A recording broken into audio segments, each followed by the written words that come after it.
2 guns, one for each of you. Hello, and welcome back again to Arm the Populace. I'm your host, Douglas Cooper. I'm here in the studio today. I've got my brother, Charlie Griffin, with me. We've got another special guest I'll introduce later. Just like to say it's good to be back. Missed all of you. And we've got a pretty cool show for you this month. CCW Life. Because getting your concealed carry permit, it really is a lifestyle. But what does that mean? There's over 11 million people in this country that have their concealed carry permits, but that's less than 10%. So 1 out of 10 adults, and you gotta be over 21 to have your concealed carry permit anyway. Think about the odds. Not a lot of people have theirs. The numbers are growing, and there's reasons for that. To me, it is a logical solution to a problem we are facing. We'll talk about that later in the show. But what we want to do in this show is to give our viewers, those of you that have your concealed carry, you know Arm the Populace, you've been through our class, you know what this is about. This is for the people that are maybe on the fence, or even more the ones we want to talk to, the ones who maybe are afraid of guns. You had a bad experience, you don't know a lot about them. The whole idea of concealed carry is strange and unnerving. We want to talk to you. So let me start off by what Arm the Populace is all about, because that's a question we get asked a lot. We have 3 very simple, basic platforms that we stand on. First is get legal, be armed, and stay vigilant. Get legal, meaning whatever procedures you need to go through them so you can legally carry a sidearm. That's what a concealed carry permit is. It gives you the permission to carry an object that would otherwise be illegal. So, get legal. Be armed. That's the other half of the equation. Getting legal is great, but you also need your everyday carry. You need a firearm to carry. What gun should I carry? I don't know. Who should you marry? I'm happy to talk to you about it, but you need to get you some kind of everyday carry firearm. And then stay vigilant. What does that mean? Well, my brother Charlie's going to expound on it quite a bit, but it means defensive living. It means watching your back and maybe the person's next to you. It means, if there is a weird car that's never been around, suddenly scoping out your schoolyard where your kid goes to school, pay attention. Stay vigilant. So get legal, be armed, and stay vigilant. Second, and I cannot emphatically state this enough, we at Arm the Populace do not care about the color of your skin. We do not care whom you choose to love. We do not care what invisible entity in the sky you want to pray to. You are either part of the problem or you're part of the solution. Lastly, at Arm the Populace, we promote safe, responsible gun ownership and positive law enforcement interaction. Please feel free to scrutinize those, and if you have any questions, come to one of our classes or contact me or my brother Charlie Griffin and we can explain it in detail. Now, that being said, concealed carry life, what does that mean?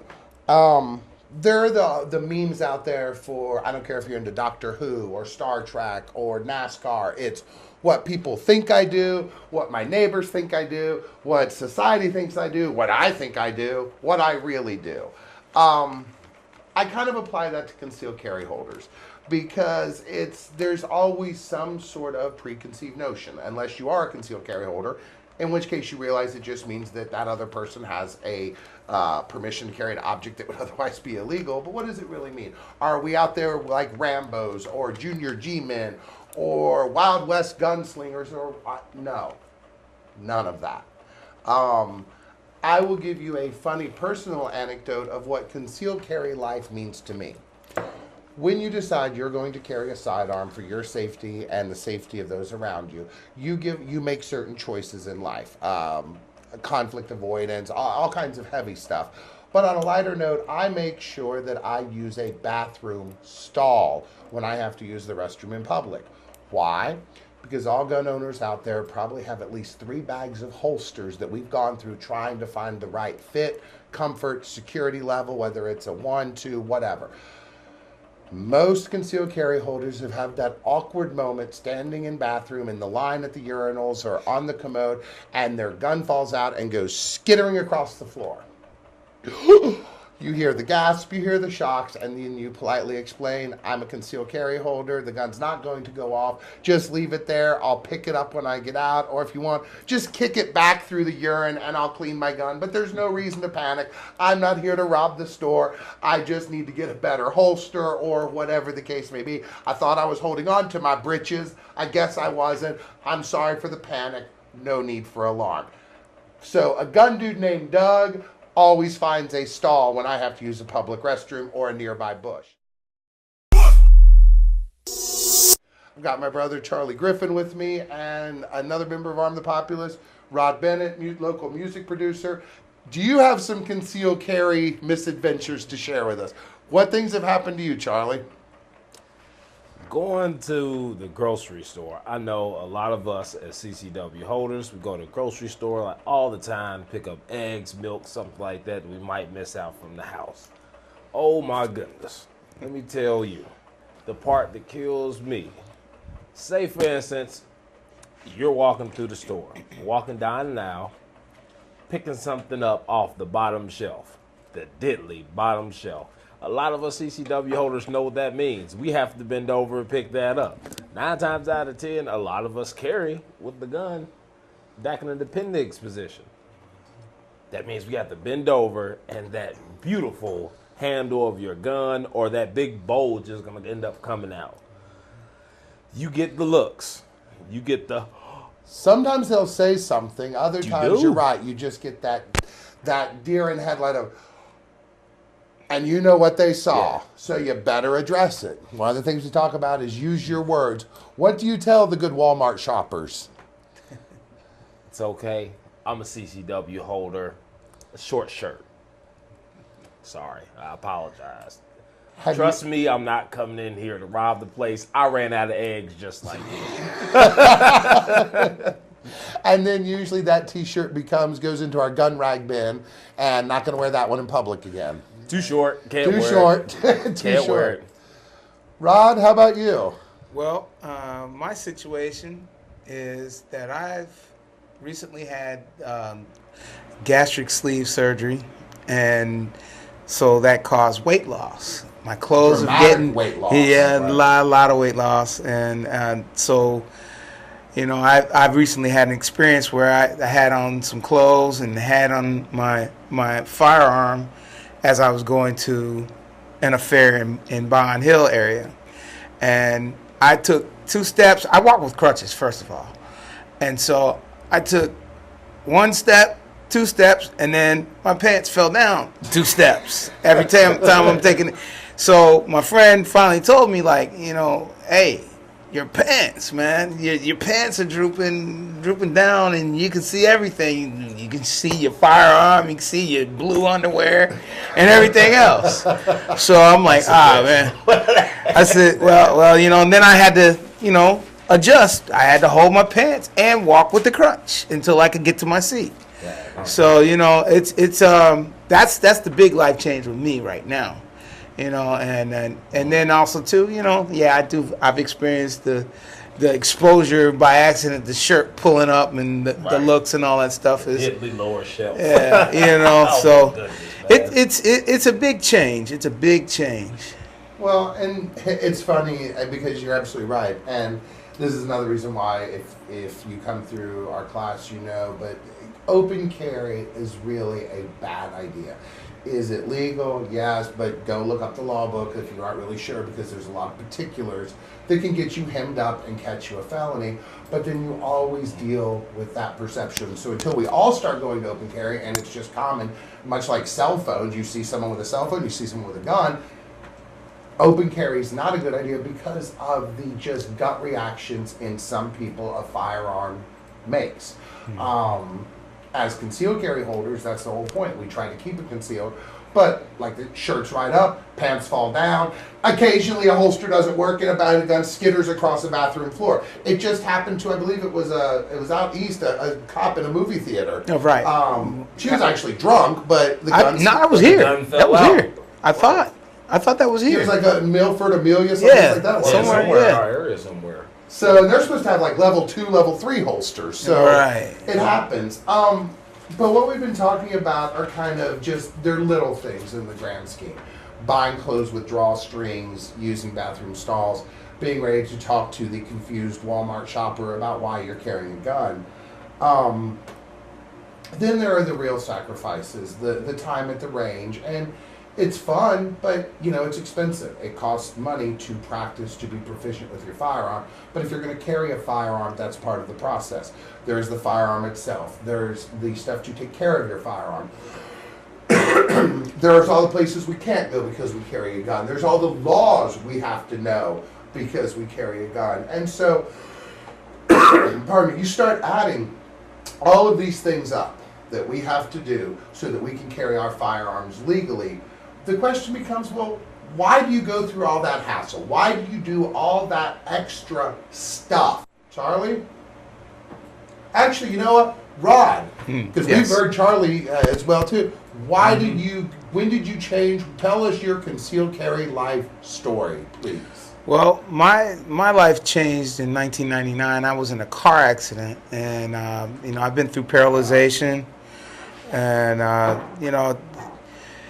went from one day walking, and then the next day or so couldn't walk, and then your mind changes. You go through a lot of depression, believe me on that. But you go through the thoughts like, man, what if these people decide to come in the house? What am I going to do? They decide they know I have studio equipment, et cetera, et cetera. You're a music producer, right? right? So you work with some high-end merchandise. And I then got a lot of money invested in it. And so, at that time I felt very vulnerable, and I was like, what am I going to do in this situation? And you become a victim. You feel like you're going to be an easy victim. Pre-car accident, though, you were kind of quick to throw those hands. Yeah, I would fight, and I would also, I was a carrier, but I didn't do it always the right way because I didn't have a CCW then. But I still. But that vulnerability had not been introduced. Not until I felt like, what am I gonna do? I'm kind of helpless here. What can I do? What if it's scary? A lot of senior citizens, a lot of females face that every day. That's why I bring it up. And that's true. And I tell females and people who are like this with their cell phones, I'm like, you need to look up and watch your surroundings, because I don't know why you're so trustworthy of everything these days, because this place is dangerous. It's dangerous out here. You don't know what people are thinking. And it's gotten worse because a lot of people don't care about the next person. They just want what you got. I agree about that. So you got your concealed carry to be able to help defend yourself, your family, others outside the home. What do you do about in the home? Inside the home, you're a defensive living kind of guy. You both are, which is one of the reasons really. why I like you. Really. Hey, you have to take, I don't want to say drastic measures at that. Just take time to do such things like home security inspections. Mm-hmm. Now, I know that kind of sounds like, I got to make sure I have, my alarm set. And some people just can't afford it. Just not in the budget to get an alarm system. Some people stay in apartments like myself. Just check and make sure the door is locked before you go on to sleep or when you're leaving out. You have a child too, Junior, so... Of course, I don't want anything to happen to him. And yes, he's 8, so I don't really leave him at home. He's usually, when I'm out, he's out with me. But I have to leave him at home for something, or maybe I'm going down the hallway to the laundry room or something like that, and I don't lock the door, and he's just playing a video game, not worrying about it. What if somebody comes in and gets Junior? What if our little dog Snoopy, who's about as heavy as this pen, and he believes, he's a good 150-pound dog. Everybody knows those types of dogs. But what if Snoopy can't stop the intruder? What if they just kick Snoopy to the side and grab my son and run out of the apartment while I'm down the hallway in the laundry room? And a lot of us, we may think like that. Like, hey, it's just the laundry room. It's just right down the hallway. Take time to think about that. It can get serious. I think that, I mean, you're absolutely right. And one of the things when you start taking your advanced classes, whether in martial arts or whatever, it's how do you shave not even seconds off your reaction time because you're past that. It's how do you shave split seconds off. There are certain Krav Maga exercises that have been proven through neuroscience to shave a third of a second off your reaction time. How big is a third of a second? Well, 1/1000. That's a second.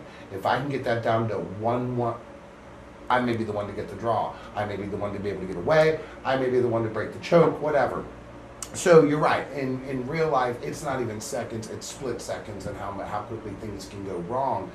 And I think developing a defensive mindset is key. Because we have talked about this. We cannot go offensive. As a society, we will not survive if everybody lived in an offensive mindset. We cannot walk around all the time like this with our guns pointing at each other just in case somebody might be crazy. Right. It's not going to work. We've discussed in previous shows the whole idea of a police state. Well, let's put armed police on every corner. They tried that in Cold War Russia. They tried that in Nazi Germany. They tried that under Hussein controlled Iraq. A police state still has crime. So that doesn't work. So now we come back to what we have been saying from the beginning, arm the populace. Give some people some training and let them defend themselves until police can get there. And I'm a big believer in defensive living. One of my very simple rules is wherever I'm at, I keep a gun within arm's reach. Wherever, on the couch, in the bed, eating my breakfast cereal, I don't care. I'll take a gun from room to room with me if I don't have one in there, because a door can get kicked in a second. And I know you're sitting there right now on your couch going, not my living room door. Yeah, yes, whatever. your living room door Right. could get kicked in right now, and 3 armed assailants come in wearing masks with crowbars and high point 9mm, and suddenly you and your wife and your kids are in that, I can't believe this is happening zone. It's never a zone you want to be in. So what we propose, have a plan first. It is better to plan for something and it never happened than to be caught unaware. After your accident, Rod, I imagine you sort of took home court advantage to a new level. I exactly what you just stated right there. I have a strategic plan for somebody coming in my house, and I actually changed my living to where I'm on the level that everything happens on the house instead of going up and down the steps at night and all this and that. I actually sleep on the same level, and that's due to the fact that I want to be quicker than the one that's coming in my door, and keeping myself from being a victim. And then also too, like you say, hands reach, yes, nightstand, just like that, and the beam is on you. You know what I'm saying? So it's not a wise idea for anybody to do it, come in my door. Plus I've got the security around the house. I got the alarm on the house. Yes, I've got all the things for prevention, and hopefully it's enough deterrent to keep people away that think like that. Like, well, this is not easy for us. Well, no, you're right. Think like a criminal. And things like alarm signs, alarm stickers, yes, lights, motion sensors. Right. And those aren't that expensive. Motion sensor lights at Walmart are cheap. And even you can trick them with having just a sign in the front yard. Even if you don't have an alarm, they might think twice and they might check it just because they're just a dumb criminal. Okay? Dumb. But if that door does get kicked open. Yes. What are you going to do? What's your next step? Well, there it is again, the strategic plan for that too. I have a course that I've got set up for myself for protection for me, and taking out the people coming in. Absolutely. So it's you gotta think in advance, 10 steps ahead, really, than the criminal. Well, and you know what? I want to jump in here because that brings up another really valid point. Ohio is an interesting state. We don't have a self-defense law. We have the 3 conditions of self-defense if you're carrying a firearm on you, and come to class, we'll explain it to you. But using deadly force is an absolute last resort. So as concealed carry holders, there are certain other things we give up. by having a concealed carrying a gun on me, I forfeit completely. I sign it away, my ability, not my ability, but my option to fight you. We are not going to fight. We're not going to throw hands. We're not going to try martial art combats. We're not doing any of that stuff. I don't fight. The only time that stuff comes in is when we're training or I'm teaching, but I am not getting into a physical confrontation with you unless that is what I have to do because you've jumped on me like some sort of rabid monkey and I've got to get to my gun. Then maybe you'll see some hand-to-hand. Other than that, I'm not fighting. So, I also know as a concealed carry holder that if I have to use my gun, I'm going to have to explain it in court.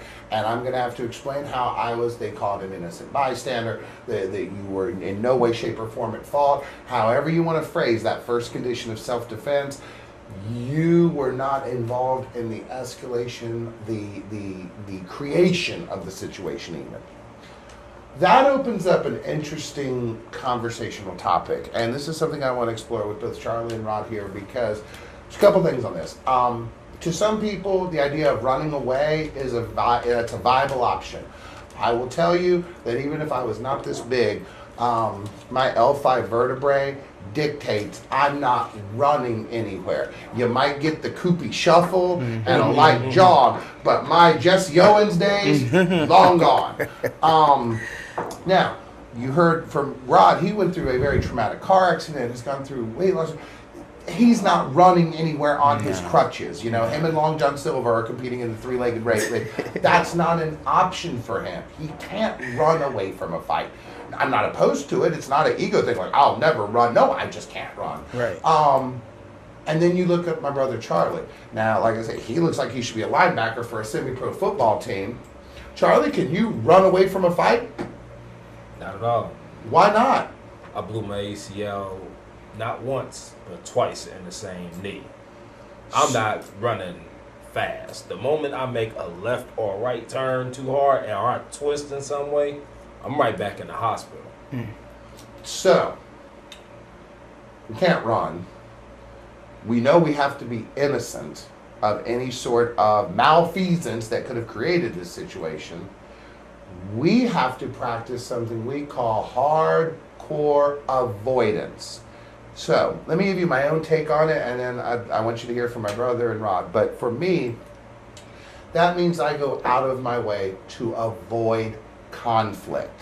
I know I have a gun on me, but if I pull into my local bodega to get a couple 5-hour energies and my beloved Coke, and it looks like there's too many sketch things going on, voices are loud, looks like, I pull right out and I go down to my other neighborhood bodega. I don't put myself in harm's way. This is where, now this, for all of you that live in Cincinnati, here is my quandary. This is what I put to you though. I've got a friend, and I'm going to throw him a shout out here on TV. On Facebook, it's Big 300, and I'm known as Bigger 400. He happens to live in a not so nice area of Cincinnati. If my friend Big 300 asks me to come down to have a barbecue with him, don't I have a right to go see my friend? Now, if I go down to Winton Terrace or English Woods or the Fay, am I putting myself in harm's way? Maybe, but people get kidnapped at Knife Point from Kenwood Mall too. But you could argue the statistics there are higher, yada, yada, yada. So what I'm going to do is I'm going to go down, I'm going to see my friend, I'm going to have a couple hot dogs, I'm going to have a Sprite or a Coke, I'm going to bid a fond farewell, and I'm going to get the hell out of there before it gets too late and the cognac starts flowing and people start getting reckless, because then I might have to get involved. Is it my right to be down there and see my friend? Well, sure, but I'm going to manage it. Guys, what do you think? Well, I'm going to let you speak, Charlie, first. Hardcore avoidance. If I'm going to hang out at a friend's house, just like you said, in a bad neighborhood, one, I'm not driving down there just to see, what's going on down Winton Terrace, what's going on down in the Fay. I'm going down there because I got a purpose. Maybe I got a babysitter down there watching Junior for me. A friend and family member having a cookout, like you said. What I'm going to do is I'm going to avoid the situation. If I know for a fact there are gang members, shootouts all the time in this area, I'm not going to go. If my car is parked a good 7-8 feet away from me, or even a block away from me, and I know there's an alley that can take me a good 15 seconds at most, maybe even a good couple minutes to get there, I'm still going to take the long way. Because there's only one way in and one way out of alleys. If nobody else sees what's going on, no one can come to my rescue unless they hear me yell. Take time to sit and think about, avoiding the threat first. Don't choose going over the alley because, it's a shortcut. You don't know what could happen. And I'm not saying that not every alley has a burglar or a robber waiting for you, but how do you know? Mm-hmm. Well, and one of the things, before we go back to Rod, you can stack the odds. You can carry a gun, you can carry your trusty neck knife, you can carry a beloved monkey fist, you can carry extra magazines, you can carry a Draco. By federal law, it's a handgun. You can carry an amazing amount of stuff. But the only violent confrontation that I can guarantee you will come out of unharmed is the one you avoid. Mm-hmm. So, and I think in that case, as concealed carry holders, we have that obligation. Right. Right. And now, in my situation, I was, I just use a prime example. Like, I decided I wanted to hang out with some friends, and we ended up hanging out till like 3, 4 in the morning. And I'm going home, innocently just going home and walking up the front steps into the house. I'm not moving fast because, I'm saying I'm on crutches. And so I'm walking up these steps slowly. 4 o'clock in the morning, here comes a car. I observe that they slow down as they get to me. And then what do? They turn around in the parking lot, come back up, come back in front of the fence of my house, and stop with tinted windows at 4 in the morning. What am I thinking? And so what I did was I stopped on the steps. I watched the whole thing when they turned around and came back. I said, I already knew what was going to go down. Right. So I had already turned around on the steps, and this is prior to the CCW. And we don't judge. Prior to the CCW, so I wasn't carrying that night. And so as they stopped and stared at me, I did the action of reaching to my back and acting like I had a firearm in my back, and was like doing motions like, what do you want? What's up? And no windows went down or anything, but they did a stutter and then finally drove off. When they drove off, I'm watching the whole thing as I'm going up the steps and getting in my house, resetting the alarm, Right. So, I mean, it's my choice to go out and hang out, but you got to look at what you're getting into sometimes at night. Right. It's what they say is the roaches come out at night. The roaches come out at night. That's what it is. The roaches and the garbage and the rats are out at night, and they're scheming and plotting. And I think that, and this is one of the things that a lot of the organizations out there, including us that teach concealed carry, they're going to talk about levels of force. And I think that some people get the misimpression that a concealed carry holder, when confronted with the slightest type of danger, crisis, whatever, is going to draw and start mag dumping, and that simply isn't the case. There are levels of, I wouldn't even say escalation, because we do not act as concealed carry holders, we respond. It could be anything from, as I adjust my shirt and pants, I expose my firearm just enough for you to see it. That's a message. Nature has programmed itself, red, black equals danger. Black widows, coral snakes, all red, black equals danger. Mm-hmm. It's been programmed in nature. Lifting that shirt, showing a gun, that is the first sign.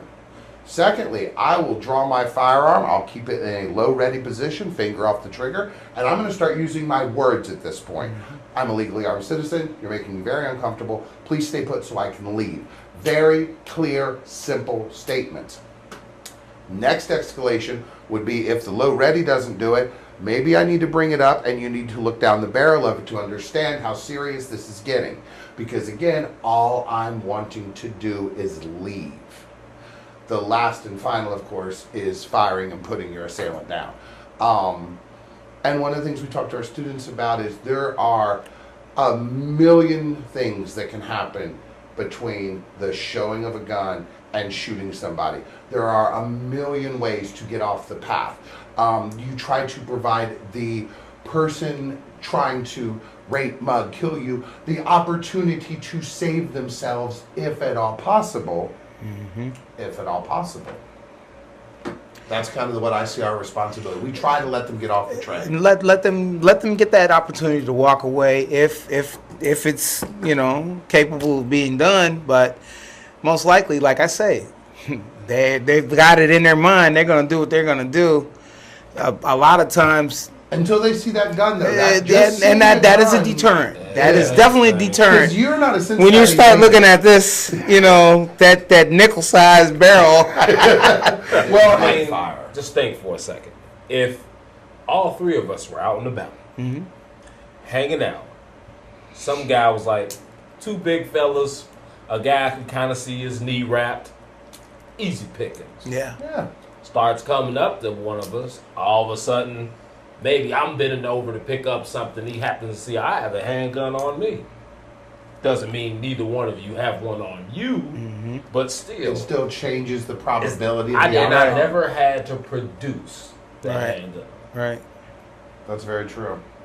That's very true. And if you follow concealed carry, and there are a lot of forums out there, the National Rifle Association and the American Rifleman, they have every month the Armed Citizen Report of at least a dozen different instances from across the country where concealed carry holders have either been able to use their guns just to deter the crime or to save themselves from a violent attack.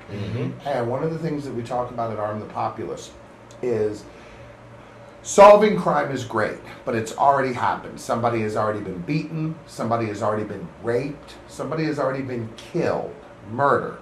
How do we prevent crime?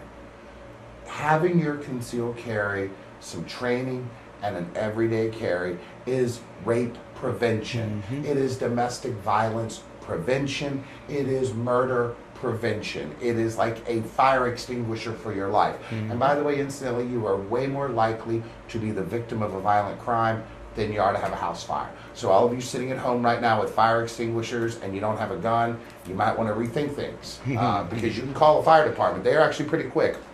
The other thing which we've been very candid about between my back, my brother's knee, Rod's situation after the accident, we're not fighting, we're practicing hardcore avoidance, but that also means the idea of taking a punch and all of that is no longer an option. It's what we call the assault finger. Because every prosecutor will tell you if you get into an argument with someone and you touch them, that's assault, that's assault, that's assault, right?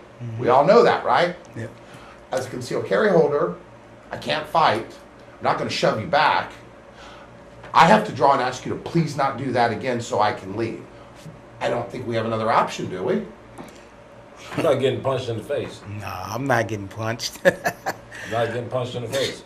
And there are some organizations that will feel like, hey, you know, getting punched in the face is better than going to jail. Yeah, but I don't think me getting stabbed or punched in the face, I don't want to get hurt, period. How do we know it's just going to stop with a punch to the face? We don't. Right. How do we know? And to me, that's a dangerous assumption to make. It is. Because, I mean, just take, for instance, if I get punched in the face and I drop to the ground and there's more than one person, there's our advantage, guys. Let's get them. Yep. And that's what they like to do around here. Guys, yeah, it's that's a jump mentality. thing. Right. If I hit the ground, even if I was doing it for defense, like, I don't want to get hit anymore, so I'm going to curl up in a fetal position so they don't hurt anything internally. That's fresh dibs right there. Let's go ahead and beat him up, stomp him out. Once he's unconscious, we're out of here. After we go through his pockets. Boom. And I think that is more the reality of the situation than not. The days of we fight, you hit me a couple times, I hit you one time, we're both like, okay, I got a fat lip, you got a black eye, let's just knock this stuff off. That kind of went the way of black and white TV. Fights nowadays, all you have to do is go to, was it World Star? Yeah, World right. They're Star. savage. Yeah. And to me, that's why we stress in kindergarten, we keep our hands to ourselves. Don't touch me. I don't care what you say. I don't care how loud you say it. Just don't put your hands on me. It's interesting because like I said, everybody has seen in the movies, everybody's heard the thing, if you touch someone, they can sue you for assault. Talking about legalities, one of the things that Arm the Populace promotes is safe, positive law enforcement interaction. And because we also talk about how things really are, as prevalent as violent crime is, you are way more likely to be stopped because of a taillight being out, you ran a red light, you were speeding, whatever, than you are to get into a gunfight with a crackhead.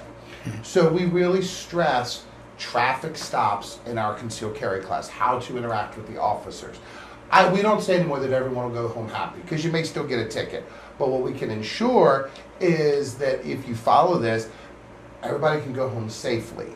And the three things that we try to get our students, or want our students to take away from, and if you go to YouTube, look up Arm the Populace, you can actually watch our show on traffic stops. First of all, use your words.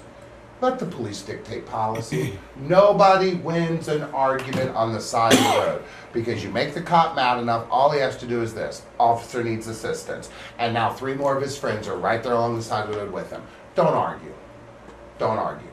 Use your words. How would you like to proceed? How would you like me to do that? Let them dictate policy. Which brings us to number 2. Comply, don't die.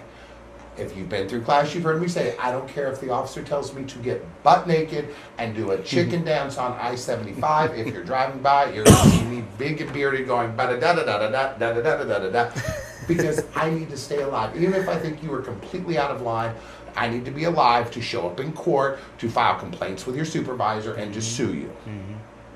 And lastly, no matter what, don't ever, ever, ever touch that gun in front of a cop. Now, why is this so relevant? This is good information for all of us, because we just went through, recently here in Cincinnati, and then the verdict was just released on Philandro Castillo, the gentleman in Minnesota who was shot during a traffic stop. What should happen to those cops? Topic for another conversation. Were the cops guilty of all of this other stuff? Topic for another conversation. Because the fact of the matter is, Sam DuBose is no longer with us, nor is Philandro Castillo. Right. Those lives cannot be brought back. So if we can save some lives from their loss, let's try to do that. And one of the things, and that's why I wanted to have Charlie and Rod on here as well, because we always talk about this stuff as a family, as a company, to see how can things like this be prevented in the future. And in both of those situations, Sam DuBose and Philandro Castillo, they're in Philandro Castillo's case, when he was told to stop moving. I'm sure it was just, well, once he sees my wallet, everything will be fine. Once they release the dash cam footage, you hear the cop say 3 times, don't move, stop moving, stop moving. It's just my wallet. Bang, bang, bang, bang, bang. Sam DuBose's case, turn the car off, put the keys up on the dashboard. Does that deserve him being shot? No, it's not what I'm saying. What I'm trying to get through to you, and this is what ATP wants to get through to you, is what we all want to get through to you. Don't give them an excuse or reason to pull the trigger. Make sure that if they do shoot you, that they hang for it. How do you do that? By not doing things like I just mentioned. Gentlemen, what do you think? It's a civil matter. Keep it civil. Don't argue. A lot of people that I see, especially even on the vines, they're actually putting these on the vines, especially like World Star and stuff like that, that you see the guys and you think it's really cool because they're arguing about what the cop, like, yeah, I don't care, you pig, blah, blah, blah, blah. Dude, like, he probably stopped you, for whatever. And a lot of you probably feel like, oh, there's a lot of cops out there that'll stop us because we're black. I can kill this argument really quick. I do it every week in our classrooms. Short story. I got stopped in Kentucky. Not once, but twice. But I'm going to just tell you about one. I was in Kentucky, Hebron, Kentucky. Flipped the car 2.5 times. Had a car accident. Sheriff pulled up. I didn't have my CCW, but I had my concealed carry weapon on me. In a couple of days, I was actually going to be going through to get certified. I had to wait for my license to come back. I talked to the sheriff. I told him, hey, I got my CCW. I'm going to be having it in a few days. I do have a weapon on me. It's on my hip. My family member, my brother, he gave me one because my other gun, I lost that one. He gave me something as a replacement just for right now until I bought me another sidearm. The officer got done radioing the accident in, asked me where it was. I lifted up my shirt. He took the gun off of me. Did I go to jail? No, I didn't. He drove me to work, dropped me off, gave me my work bag with my gun in it. Was it a miracle? No. It was because I was honest. Right. That said, let me play devil's advocate here, though, because talking outside, Rod, you had a different experience. So what if you don't get the relatively cool, sane cop? Because you had a different run when you first got to Cincinnati. Well, yeah, when I got here, I had an incident with a tow truck driver. The tow truck driver came at me with a pipe because we were disagreeing about him towing my vehicle, and seeing that he picked up the pipe, it turned into a self-defense thing to me. I just clicked into that mode. I was 19. I was young and, still a little fiery, and fisticuffs always fly. So, saw the pipe, and it was just like, click, the mode of defense. And so ended up wrapping him up and hemming him up a little bit. But Sure. Let him go. He called the police, and they came. They ended up circling around me with their billy clubs, just like on TV. You seen them slapping their billy clubs. It's a bunch of them in a circle. I don't know, 10 or more. And I'm like, wow, they're just really around me like this. And then they had the cop with his finger this close to my nose, telling me, if you don't shut your mouth, we're gonna take you someplace where you can talk as loud as you want to. Excuse me. And The life of a big-time music producer. hey, Could be Jay-Z. I wish. Hey, but in the near future. But and I just had to realize, wow, this is how they're doing me, huh? Maybe I'm a little man of color now. I was just wondering. I never felt like that until I was made to feel that way. But I might have been a little bit mouthy, but still, it wasn't a cause for the billy clubs. Like they were gonna jump me, and I was in an underpass where nobody would have seen this. Well, and because we constantly talk with law enforcement of all different levels, because we want the most current information, things like that for our students. Cops are afraid of other cops. Yeah. I have a 20-plus year veteran of District 4, a good friend of mine, who, whenever he gets pulled over, if he's traveling, whatever, hands it 10 and 2. First thing, I'm an officer, I do have a gun on me, because he doesn't want to get shot. Right. Now, is this thing all cops are bad? Of course not. Of course they're not. No more so than all H&R Block accountants are bad. The problem is an H&R Block accountant can get you hemmed up, and you're going to get some audits from Uncle Sam. Bad cop can take your life for your freedom. And because I know the police try to weed them out. There's the psychological testing. There's the evaluations. I get all of that. But nothing's perfect. We can agree upon that. And so what to me is scary, and do your own research on this. Don't take my word for it. But how are police promoted? Number of arrests, right? There are clubs in certain police forces that to be a member, you've had to have been in a shootout. You've had to kill a suspect to be in these clubs. Wow. It's not saying that they use the law to get away with it. They put themselves in a situation, though, where the law can work for them. I assume that anytime I'm pulled over, I may be in one of those situations, which is why I am so careful to the point of paranoid that you will get no reason from me to squeeze a trigger. I don't care what humiliating, degrading things you say to me. I don't care, I don't care, I don't care. I can laugh it all off in court. I cannot reconstruct a hollow point wound tear. And, you know, really quickly, as we're kind of, because then we're going to get some range footage in for you. I'm kind of sort of wrapping this up. You would think among police there would be unity. You would think.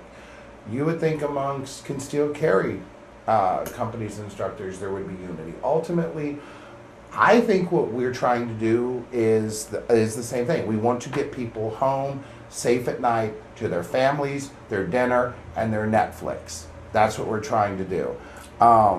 It still amazes me, though. God love you. You are a loyal bunch. I'm going to salute our haters. You never let me down. You are always there when I think maybe I can let my game go. I don't need to tighten up some more. You're right there in the wing, pushing me on, making me better. So just to clarify something really quick for those watching the show. My NRA membership, my NRA instructor license, which, by the way, they don't even issue the cards anymore. They just send you updates. My USCCA instructor license, and I'm working on my Second Amendment Foundation instructor license. Charlie? USCCA instructor, certified, baby. So feel free, come see us, ask us the questions. We're Please here to do. help. We're not going to lead you wrong. My whole thing, I don't feel we should try to break down one another. I don't think this is a competition. I feel that me and my brother both, Rod helps us out. We're all trying to do the same thing. Help one another. We're trying to help the populace be armed. Safely and responsibly. Right. Be exactly. aware. Right. Be aware. We're trying to help. I don't see why is it that for some of the haters out there, what you may seem as maybe muzzling or Black even owned. if you see black owned. We're black owned. Does that really make a difference on what color your instructor is? To learn about the CCW, how to get your license, how to stay safe. And maybe if it does, what does that say about you? Right. That Think outside that is the what- box, people. Is that's what you are basing your determination on? Exactly. And you know, we try very hard to work with. We're active in our community. Every day. You know, we're actually one of the things that we're talking about with Rod. We want to have a rap battle here in the studio. Not this little studio. We use the big studio for that. Right. Yeah. We do concealed carry classes at churches. We do meet and greets at LA Fitness. We've been on the radio. We're on TV. We are trying to bring people together. We are actually going to probably be doing one of the biggest classes in the period ever through one of the local churches here. I'm really excited about it. As that gets closer, we'll tell you more. But the bottom line, we are here to help. Until there is no longer a need for guns. When will that happen? When we can all live in peace and harmony. Because until then, if you get rid of guns, I go back to, do you really want to have a knife fight with me in the alley? Because I don't want to have a knife fight with me in the alley. I want to go home and leave said alley, and if this ensures me doing it, then this is what I need. Now, the moment we can live in peace and harmony, great. Then I'll use it for target practicing, or you can melt them down and make them into sculptures. But until then, our job is to help people go home safely. And what's interesting, Rod has been to several of our classes. Now he comes out to the range, and it's always great because you bring some really cool toys and you introduce novice shooters to the world of AR-15s and some larger caliber guns. Right. But you see at the end of the day, our classes, the way the unity comes together, and that to me is magic. Well, this is what I wanted to say, seeing I'm the new person in the room right here. I went to the class, and you know, I didn't know what to expect. You know, I knew of Doug's physique. That's about it. Sasquatch, the big You know, guy. The big guy. and then along the lines, I saw Charlie was a part of this too, and I'm like, I got a good read on these people. These people showed me there's no color involved with this. It's just about the people. Teaching people, showing people how to be safe, and showing people how to handle themselves in situations, plus teaching what is necessity to get approved to carry a concealed weapon and to pass that class. You know, it was a fun atmosphere, peaceful atmosphere. Let me tell you this, it was pretty much all a African American class, all an African American class for real when I was in there. And, you know, it was just like Doug and his wife and Charlie and everybody else involved just made it feel comfortable. And, you know, it was a good atmosphere. It's fun. That's why I'm still here. You know, and been out to the range. You know, I felt so welcomed. I'm like, hey, I found a home. You know, another people, a bunch of people I can hang with. So, go ahead. Glad you come back. Well, thank you. And that's why, for those of you that have been following us on Facebook, I appreciate that, you know, in the beginning you opening your hearts to me, but I couldn't do it by myself. And so my brother Charlie, our brother Jaron, and as we had more people like Biz and Rod, the way that Arm the Populace is not me, nor am I Arm the Populace. It's bigger than that. And what I love about it, it's an idea. It's an actual movement. Yeah. It's as close as we're going to get to safety. Because safety is an illusion. I've established that early on. A meteorite could come through the roof right now and kill all of us, and there's not a damn thing I can do about it. Mm-hmm. Nothing. There's probabilities. That's what we have. And so you can do things to stack the odds in your favor. Getting a concealed carry, having a home defense plan. All of these things will increase your chances of you and yours surviving. And ultimately, that's what we're here for. We want to help you survive. Being locked up in jail because you didn't know the laws is not surviving. Getting raped, beaten, murdered, not surviving. Not living. Let us help you live. Because that's really what it's about. And that's why we entitled this CCW Life. Guys, any final thoughts? Be safe. Please be safe out here. I mean, it's much craziness we've been having going on past couple weeks, months. I can mostly say a year. Be safe. I just say this: you get pulled over, have your hands visible, always. Yeah. Just be relaxed and speak calmly, kind to the officer. Yeah, you might be agitated, but the better you speak to the officer, the better your situation's going to be. Me, I usually always have my license, now the CCW certification license, and my insurance information all in my hand when the cop comes up, because I want this to be a peaceful thing, and I'm very cordial with the officer. Hey, officer, how you doing? Even if they're not. And if they want to be jerk, let them be a jerk. I'm sorry, sir. You know what happened? You know, I don't know what happened here. You know, that'll keep you alive, and I'll keep you from taking 7 shots, you know, or with your kid in the car. You know, stuff like that. You know, so don't really want to see this happening anymore, and we just need to start waking up and being right on all sides. Think before you act, people. Yes. This is Douglas Cooper here in the studio with my brother Charlie, Rod, the rest of the ATP family, saying thank you for tuning in. We're going to head out now, and we're going to walk you through some range qualifications and kind of what range life is like. See you there.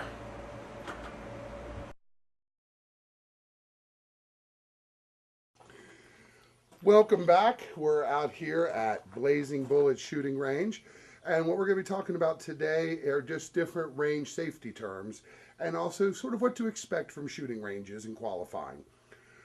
Some of the universal terms: hot and clear. Hot means there's lead going down range, which means you need to be behind the firing line.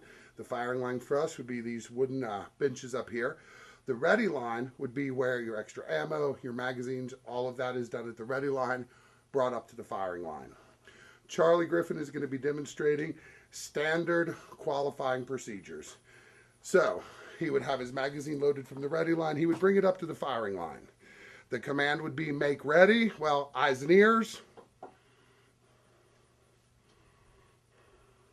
Make ready, which means insert the magazine, close the slide. If it's a revolver, load your cylinder and close it. When I say fire, you will fire 10 rounds at the bottom right plate, resetting between each one. Is that understood? Clear? Yes, Any sir. questions? Hot. You may fire at will. Hot.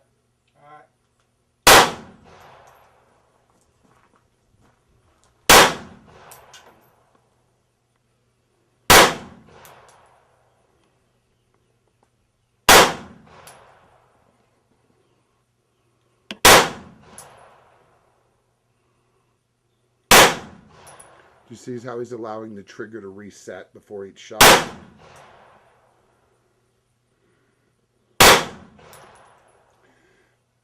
And when range qualifies, all that matters is accuracy. Clear. So he will take the magazine out of the gun, Clear. make sure the chamber's empty, and clear. This is Rod Bennett. He will be doing the same thing. Charlie will be walking him through it as the instructor.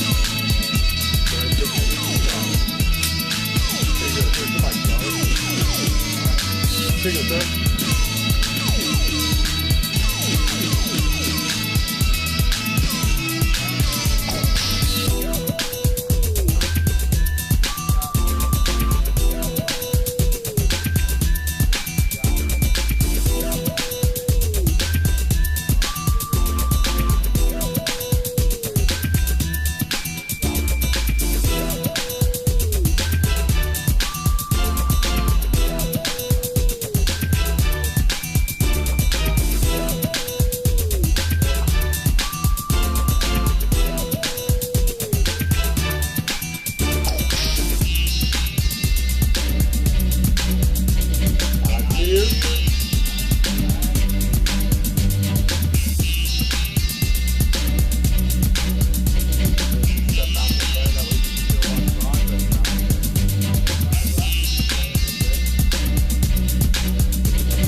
time for the crowd on my mama cuz back again 380.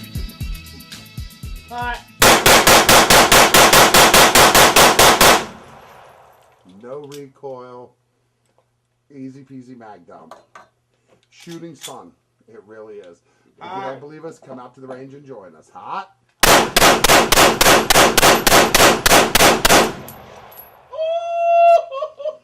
That's what we call cleaning off the berm. So, Again, you are always welcome. Get in touch with us. Arm the Populace. Facebook, YouTube, Google. Clear. This is your humble narrator, Douglas Cooper. My brother, Charlie Griffin. Rod Bennett, here with Arm the Populace.